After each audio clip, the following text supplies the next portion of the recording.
Pelo sinal da Santa Cruz, livra-nos Deus, nosso Senhor, dos nossos inimigos. Em nome do Pai, do Filho e do Espírito Santo. Reverendíssimo Padre Ednei, caríssimos irmãos, estamos celebrando hoje o 5º domingo depois da Páscoa de nosso Senhor Jesus Cristo. Na epístola que acabamos de ouvir, São Tiago reprova a pessoa que não controla a própria língua, dizendo: se alguém se julga religioso, mas não refreia, não domina a sua língua, ilude-se a si mesmo e é vã a sua religião. Então, como é que nós podemos usar de um modo útil a língua na religião? É o que nosso Senhor nos responde no Evangelho. No Evangelho que acabamos de ouvir, Jesus nos diz sobre a oração: pedi e recebereis. Naturalmente nós aprendemos desde criança a rezar, quando vamos cumprindo os preceitos da própria religião. Mas o que devemos nos perguntar hoje é: como é que nós rezamos? Ou melhor, o que é oração? Por que a nossa oração muitas vezes parece ser ignorada por Deus? A oração, para ser verdadeira, para ser agradável a Deus, necessita possuir algumas qualidades indispensáveis, como a atenção, a humildade, o fervor, a confiança e, finalmente, a perseverança. A atenção é a primeira qualidade necessária na oração. Por menos que tenhamos fé, devemos compreender que a atenção é necessária e essencial à oração, pois a oração, como sabemos, é uma elevação da alma e do coração daquele que reza a Deus. Pois se rezamos sem atenção, nós podemos tirar pela própria experiência. Não existe coisa mais tediosa do que a gente conversar com uma pessoa e a pessoa não nos dá atenção, está fazendo outra coisa, ou dividindo a atenção na conversa com outro dever. Imagine isso agora praticado com Deus: fazer oração com sonolência, com espírito dissipado, continuamente distraídos, com o coração ausente, pensando em mil coisas. Certamente essa é uma oração que não pode ser chamada de oração, pois o espírito faltou, está só o corpo presente. E pior, falar a Deus deste modo será o mesmo que atrair a justa indignação de Deus sobre si, porque Deus vê-se tratado de tal modo, com tanto descuidado. Muitos cristãos rezam assim, sem atenção. É por isso que muitas das suas orações não são ouvidas, são estéreis. Atendamos a recomendação do Espírito Santo: antem orationem prepara animam tuam. Antes de fazer oração, prepara a tua alma. Preparemos, portanto, nossa alma para a oração, fazendo primeiramente atos de fé na presença de Deus, que nos vê e diante do qual nos colocamos, peçamos a ajuda do nosso anjo da guarda, a assistência de Nossa Senhora. É por isso, por exemplo, que uma só Ave Maria, pronunciada com piedade, com devoção, com atenção, vale mais diante dessa querida Mãe do Céu do que 1000 outras Ave Marias ditas com precipitação e sem atenção. A segunda qualidade da oração é a humildade. O que nós somos diante de Deus? Cinza e pó. Em outras palavras, nada.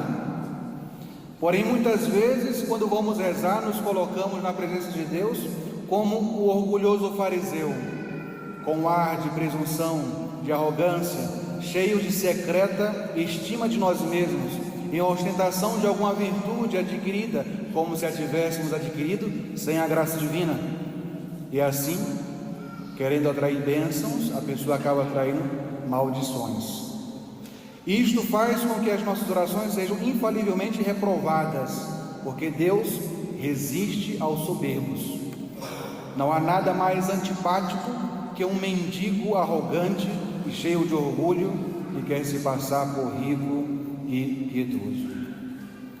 Se ao contrário nos prostrarmos humildemente aos pés do Senhor, como verdadeiros e pobres mendigos, reconhecendo a nossa incapacidade, as nossas misérias, a nossa indignidade, Ele terá compaixão de nós, porque dá a sua graça aos humildes, e porque a oração daquele que se humilha penetra o próprio céu. Santo Agostinho já dizia: Deus não dá força senão a quem se reconhece fraco, que é um eco do que São Paulo já ensinava. Quando eu sou fraco, aí é que eu sou forte, porque entra na história a força divina.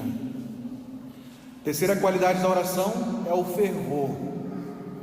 O fervor consiste num desejo ardente de ser atendido.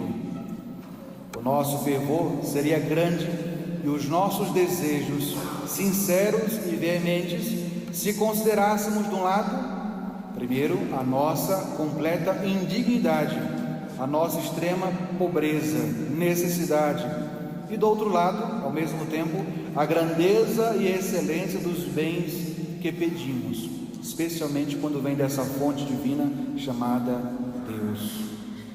Deus, em sua bondade ilimitada, oferece-nos o paraíso, a felicidade eterna, e para alcançar esses grandes e únicos bens necessários, Deus nos promete a sua graça divina, os méritos de nosso Senhor, os dons do Divino Espírito Santo.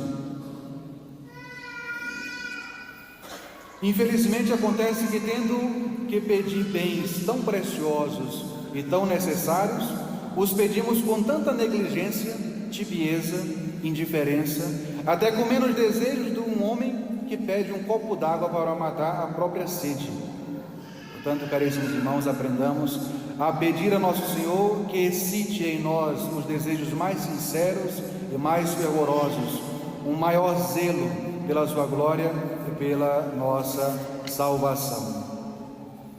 A quarta qualidade da nossa oração deve ser a confiança. A nossa fé ou confiança ao rezar deve ser de uma criança animada que fala ao melhor dos pais. Baseia-se essa confiança, antes de tudo, na bondade e no poder divino. Quantos pais desejariam dar tudo do bom e do melhor para os filhos, mas não podem, porque o seu poder, os seus bens, por mais ricos que sejam, são ilimitados. Deus não.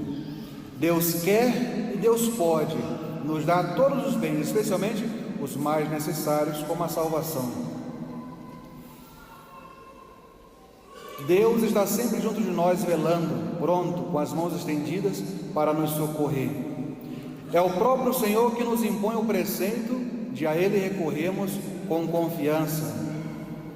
Se alguém quiser fazer um pedido a Deus, diz São Tiago, que se lhe dirija com confiança, isto é, com uma firme persuasão de que será ouvido, porque se hesita, não obterá nada. A oração sem confiança é uma oração estéril, diz Santo Agostinho. Quem duvida da bondade pode ter a certeza de não ser ouvido. A única condição que Deus aceita quando fazemos oração é se for da vossa divina vontade. Foi por isso que nosso Senhor, antes de curar os enfermos, o vemos tantas vezes no Evangelho induzindo os enfermos a fazerem sempre atos de fé e de confiança. E finalmente, a nossa oração deve ser perseverante.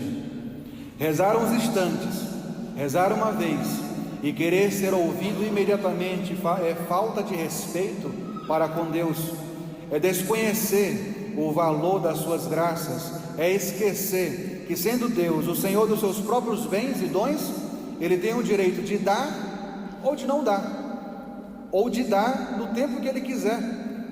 Na primeira oração, depois de anos de pedido em oração, Ele é o Senhor que administra os seus próprios bens. Se algumas vezes Deus retarda em atender-nos, é para nos fazer apreciar melhor os seus dons, é para nos exercitar e experimentar a nossa fé, a nossa confiança na sua bondade, o excitar-nos mais, nos tornar mais desejosos de alcançar aquela graça, e assim, ao longo dos meses e dos anos, rezando e pedindo a graça, Deus nos faz adquirir o próprio hábito da oração. Seja por que for, seja qual for o motivo, é sempre por uma razão boa, digna da sua sabedoria, que Deus retarda em atender o nosso pedido. Muitas almas, caríssimos irmãos, desanimam e abandonam a oração porque não são atendidas imediatamente. No entanto, muitas vezes essas mesmas almas, para adquirir um benefício material, uma vaga de emprego, uma vaga em qualquer repartição pública, uma atenção, um benefício pessoal, um valor, uma pensão, gastam tantos recursos, procuram tantas pessoas que podem ajudá-lo, contatos naquela repartição pública, procuram recomendações pessoais, pessoas que falam em seu nome, gastam tempo, dinheiro e vigor. Se gastasse a mesma coisa na vida de oração, com certeza seriam atendidos. E isso deveria ter sido feito em relação à oração. Não devemos solicitar, nós devemos solicitar o céu e os meios para consegui-lo, sem descanso, até conseguir essa grande graça. Santo Agostinho também dizia: Deus quer ser rogado, quer ser quase forçado, vencido pelas nossas importunações na oração.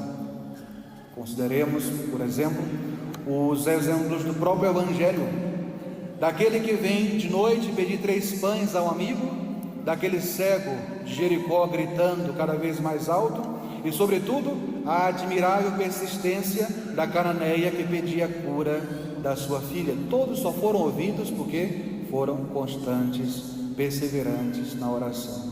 A própria Sagrada Escritura já diz: só aos violentos é que pertence o reino dos céus. Só entra no céu quem for violento. De que tipo de violência a Sagrada Escritura está falando? Dessa violência de persistir, de rogar, de pedir, de multiplicar os intercessores junto de Deus, até alcançar a graça, aquela pedida ou outra que Deus julga mais conveniente e necessária. Caríssimos irmãos, rezemos muito e sempre, porque a oração é o alimento da nossa alma, é a nossa arma defensiva contra o demônio e as tentações, é a chave do tesouro de Deus, o grande meio da nossa santificação e salvação. Tenhamos, portanto, sempre o cuidado de fazer oração bem feita, isto é, revestida das qualidades necessárias para ser ouvida por Deus, nosso Senhor. Em nome do Pai, do Filho e do Espírito Santo.